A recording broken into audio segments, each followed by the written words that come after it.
Cenk Bey hoş geldiniz. Hoş bulduk hocam, merhabalar. Şikayetiniz neydi? Bize geliş şikayetiniz. Hocam çok şiddetli horlamam var. Eşimin söylediğine göre nefesimi çok tuttuğumu ve gece hani şiddetle onun uyarmasıyla Evet. nefesi aldığımı söyledi bana. Arada Ee, nefeste durmalar oluyor. Durmalar olduğunu söyledi. Peki bu horlama ne kadar süredir var? Bayağıdır var. Uzun yıllardır Uzun var. yıllardır Peki var. son yıllarda bu horlamanın şiddetinde bir artma mı oldu?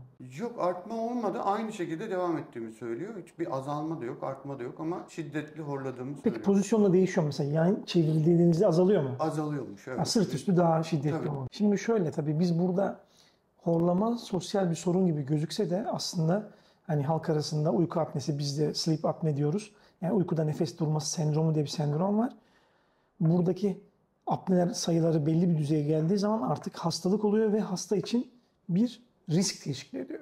Evet, öyle. Zaten siz de zaten eşinizin endişesinden dolayı bize geldiniz.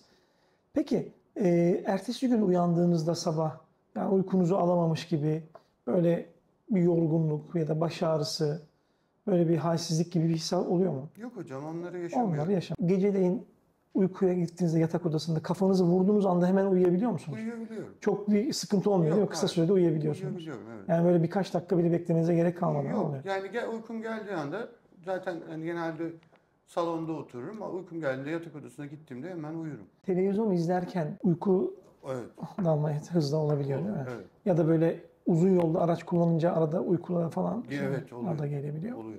Şimdi tabii bu önemli bir sorun, uyku apnesi. Şimdi uyku apnesi dediğimiz şey şu aslında. Gece uyurken nefesimiz duruyor. Ama nefes durmakla iş bitmiyor. Ne oluyor? Kandaki oksijen seviyemiz düşüyor. Kandaki oksijen seviyesi düşünce hücrelerin ihtiyacını karşılamıyor ve önemli organlarımızdaki dokulara zarar veriyor. Yani bunun en belirgini kalpteki koroner arterlerimizin damar yapısını bozuyor. Hastanın kalp riski yüzdesi artıyor. Hastanın ani ölüm riski normal olan kişilere göre daha yüksek bir risk teşkil ediyor. Ya da beyin damarlarında hasar verip aynı şekilde beyin kanaması ve pıhtılaşmaya kadar gidebiliyor. Onun dışında bu uyku apnesi olan hastaların çoğunda en çok yaşadığımız şey insülin direnci veya diyabeti ve yüksek tansiyonu tetikliyor. Bunlar da biraz önce bahsettiğim bu durumları eklenti yaparak daha büyük risk teşkil ediyor. Yani şöyle söyleyeyim, neredeyse %50'ye yakın ciddi uyku apnesi olan hastaların yüksek tansiyonu mevcut. Ve bu yüksek tansiyonun da sebebi büyük ihtimalle yani genetik faktörlerin dışında gece uykudaki bu apneler. O yüzden yani bu hastalığın mutlaka tedavi edilmesi gerekiyor. Allah'tan horlama oluyor da hastalar geliyor. Yani düşünün ki çok şiddetli bir hasta hiç horlamadan sadece apnelerle de uyuyabiliyor. Farkına varamayabiliyor. Ama genelde eşler daha uyanık olduğu için uyarılıyor. O yüzden hastalar bize geliyor. Bir tedavi planlaması yapıyoruz.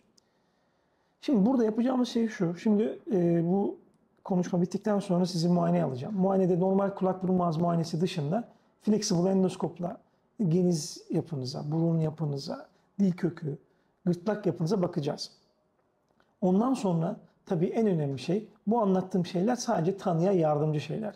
Ama kesin teşhisimizi halk arasında uyku testi dediğimiz bir işlemden sonra koyuyoruz. Duydum onu. Yani uyku testi dediğimiz şey şu, herhangi bir hastanede ya da bir klinikte bir gece uyuyorsunuz. Ama uyurken işte bir çeşitli kafanıza kablolar, burnunuza sensörler, işte parmağınıza satürasyonu, oksijen düzeyini ölçen şeyler, bir takım bağlantılar yapılıp bütün gece boyunca bunlar kayıt altına alınıyor.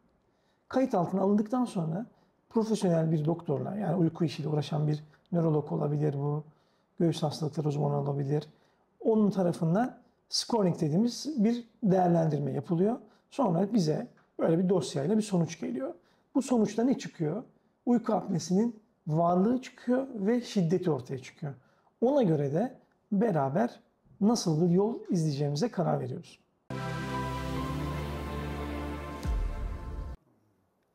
Riskleri var mıdır hocam? Yani ameliyat mı veya ilaç Şimdi tedavi? evet, burada tedavi yöntemlerine gelecek olursak sizin sorduğunuz soruya cevap vereyim.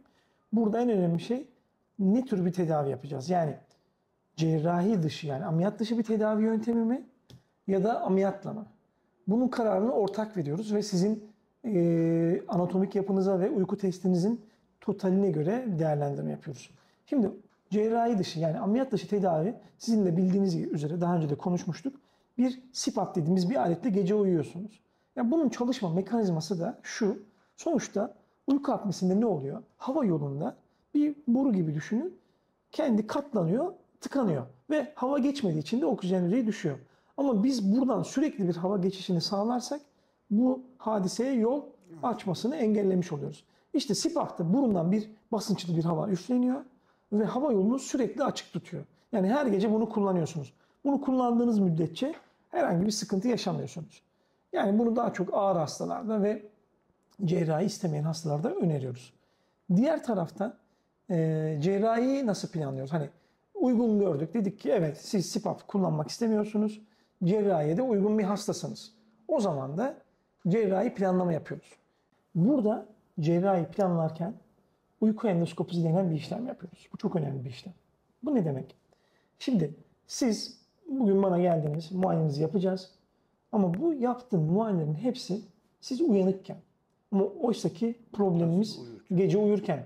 Yani gece uyurken kas tonusumuzla uyanıkken aynı olabilir mi? Şimdi siz uyanıkken horluyor musunuz ya da yani nefeste durma oluyor mu? Olmuyor. İşte bunu en iyi taklit eden şey uyku endoskopisi. Yani uyku endoskopisi kısaca şu. Sizi ameliyathane şartlarında birazdan yapacağım muayene şeklinde flexible endoskopla ilaçla uyutup horlattırıyoruz. Ve tıkanıyorsunuz aynı gece olduğu gibi. Ama işte orada horlarken ve tıkanırken hangi bölgelerde bir tıkanma oluyor ve o bölgelerde ne şekilde bir tıkanma oluyor? Bizim cerrahi tekniğimizi ona göre belirliyoruz. Şimdi bazen gırtlakta mesela çok düşük %10-20 tıkanmalar görüyoruz. Bunu zaten normal muayenede görme ihtimalimiz neredeyse yok. Yani bu bize ne sağlıyor? Bir, gereksiz ameliyat engelleniyor. Onun dışında ameliyat başarımız artıyor. Bir de özellikle daha önce ameliyat olup başarısız olanlarda başarısızlığın sebebini ortaya koyuyoruz. Bu dediğimiz gibi ameliyat günü karar verdiğimizde ameliyathane şartlarında yapıyoruz. Sizden de hani zaten ameliyatla ilgili onamları alıyoruz. Sonra direkt normal uykuya geçiyorsunuz. Yani genel anestezi alıyorsunuz ve ameliyatı başlatıyoruz. Bu şekilde cerrahinin bize çok çok katkısı oluyor uyku endoskopisinden dolayı başarı açısından değerlendirirsek. Anlıyorum hocam. Ben şeyi bile hissediyorum. Genzimdeki o etin beni aşağı doğru indiğini, nefesimi şeyine uyurken bile hissedebiliyorum. İşte aslında o geniz eti değil. Muhtemelen damak sarkması var. O Evet. damağın sizin genizinize yapıştığını ve tıkadığını hissediyorsunuz. Ama orada sadece damak da değil, aynı zamanda dil kökü de çok ciddi bir problem yaratıyor.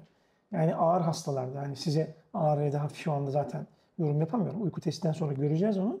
Ama ağır hastalarda hakikaten dil köküyle beraber kuvvetli bir tıkanma görebiliyoruz.